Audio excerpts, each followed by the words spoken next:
एक वर्षपछि अन्ततः म यो विमानमा छु।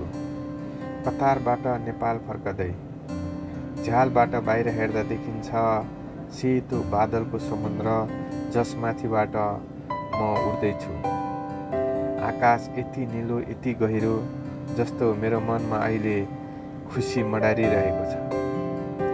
म तल हेर्छु, नेपालको पहाडहरू, हरिया वनजङ्गल, बिस्तारै देखिन थालेका ती घुम्ती बाटाहरू, ती लामा नदीहरू, जस्तै मेरो घर फर्किने बाटो निरन्तर बगिरहेको छ। एक वर्ष धेरै लामो समय हो।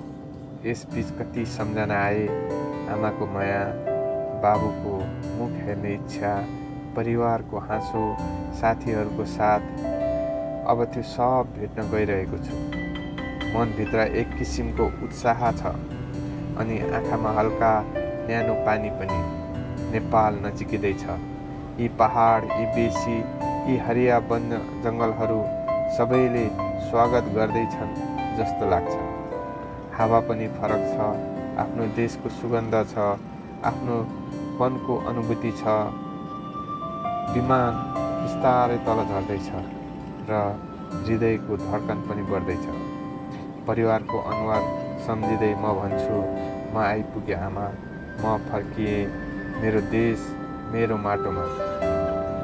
यो क्षण शब्दमा भन्दा पनि मनमा गहिरो अनुभव बनेर रहन्छ।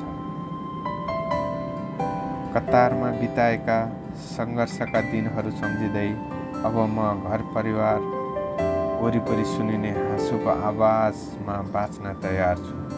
यो यात्रा केवल देश फर्किने मात्र होइन, मन फर्किने यात्रा पनि हो।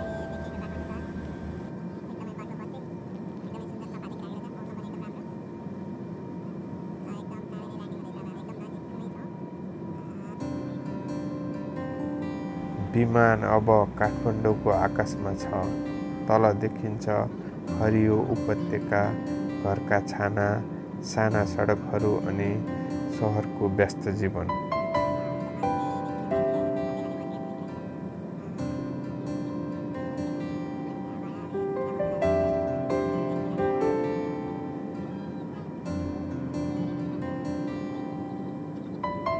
अब जहाजले रनवे छुनै लागेको छ।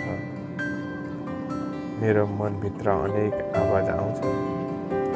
घर पुग्दा सबै थकान हराउने छ, सबै दुःखको कथा खुसीमा बदलिने छ। विमान रोकिएर ढोका खुल्छ, त्यो पहिलो सास फेर्ने क्षण। नेपालको हावासँग मिसिएको घरको गन्धसहितको सास हो। म मनमा नै धन्यवाद दिन्छु।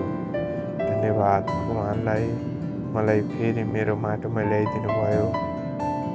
जीवन जहाँ गए पनि अन्ततः सधैँ आफ्नो देश फर्किन्छ।